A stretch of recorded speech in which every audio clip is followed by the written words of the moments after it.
So these Ya'juj and Ma'juj, they are dry and harsh in nature. And when they come out, they're going to come out so quickly and so fast that you will not be able to stand in front of them. You have to run away from them. And Ya'juj is a tribe, and Ma'juj is another tribe, but they are related. And they are actual human beings. Ya'juj and Ma'juj are human beings. They are tribes that actually exist on earth. They existed close to the time of Musa alayhi salam, in an era of a great king named DZULQARNAIN. Anyone heard of DZULQARNAIN? DZULQARNAIN, the man of the two horns.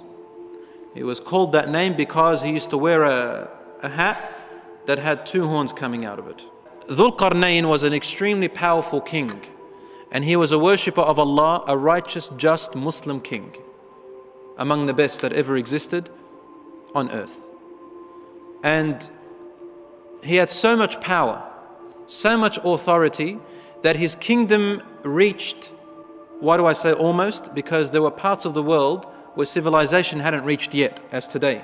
But whatever existed in that time, wherever civilization reached, DZULQARNAIN had power to there, right to the end part of civilization. And Allah subhanahu wa ta'ala talks about DZULQARNAIN in Surah Al-Kahf.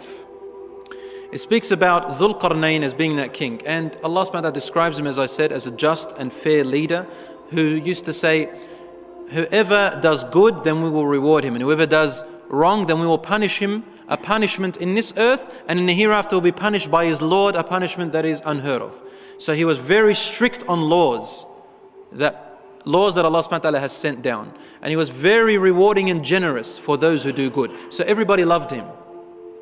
And he brought justice this way. Very harsh on the wrong and very generous on the good. And Allah tells us about DZULQARNAIN, describing his amount of kingdom, saying that, in a very allegorical, beautiful way of language, saying that DZULQARNAIN, he reached a very far distance in land. He used to go around the whole world to see who is being oppressed, who is doing good to reward them, bringing justice between people. He used to physically go out with his army like that, looking everywhere as far as he can. That's what he spent his life in, traveling the world and applying justice and worship of Allah subhanahu wa ta'ala everywhere he went. So Allah describes one of his journeys. He went one time to establish justice, and when he reached, Allah says in the Quran, حتى إذا بلغ مغرب الشمس وجدها تغرب في عين حمئة. When he reached the place of the setting of the sun, he found it setting in a murky pond or in a murky water. What does this mean? Now, there are non-Muslims out there who try to use this against us. They say, what's this Quran talking about science? How can a sun set inside of water when we know that the earth rotates around the sun? And how can a man reach the setting of the sun? The sun doesn't set, the earth rotates around. You can't really reach the sun. There's no such thing. What these miserable people don't understand is the language of the Quran. The Arabs at the time of the Prophet ﷺ understood it better than these miserable people. And if there was any problem with it, they would have beaten them to find a fault in the Quran. Trust you me. So these people come and use half-sucked, twisty English, and they try to explain the Quran through their miserable ways. The Quran here is talking allegorically, because the Quran addresses human beings. And when you address human beings, and especially the whole world, it has to address them in a way where everybody could understand simple language.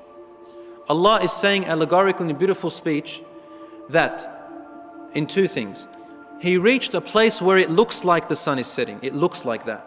It's like saying, oh, the sun set behind the mountain, behind the hill. If you go behind the hill, will you find the sun? No, we say it's set behind the sun, behind the mountain. Everybody uses that language. Or you say, oh, look at that rainbow. It starts from there and ends there. But it doesn't really end there. It doesn't even come on earth. So it's what the eye sees. Allah says, when he reached where it seemed like the sun was setting.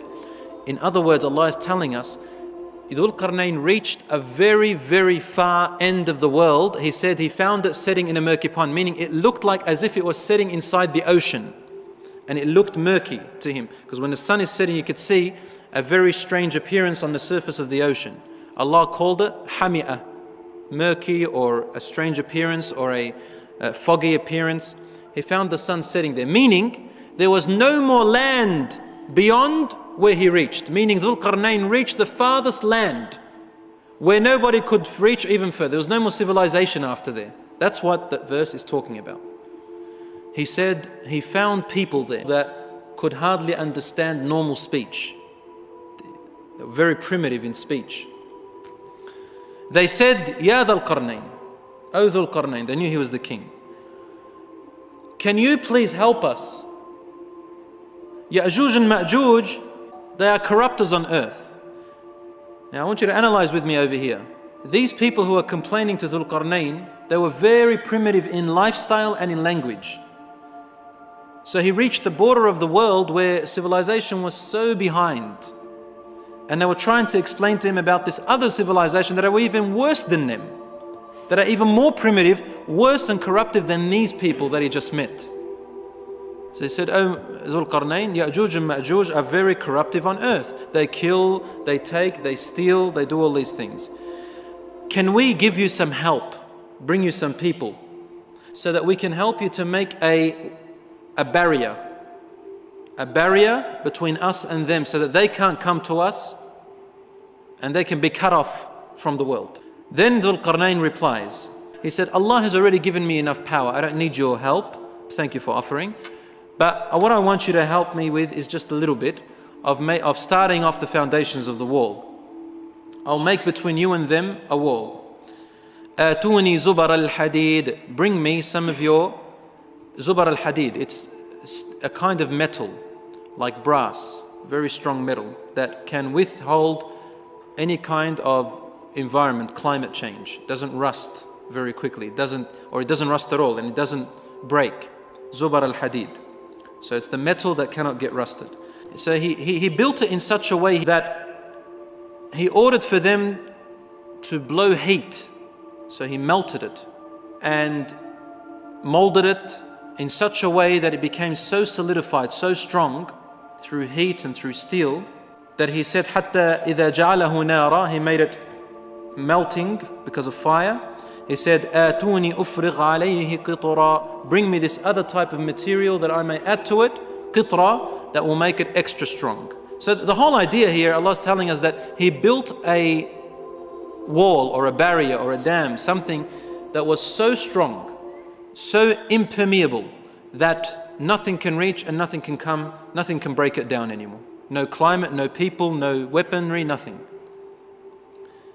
Allah says in the Quran, فَمَا اسْطَاعُوا أَن يَظْهَرُوهُ وَمَا اسْتَطَاعُوا لَهُ نَقْبًا. He said, no one was able to break through it and no one was able to overpower it. It was such a strong wall, impermeable to anything.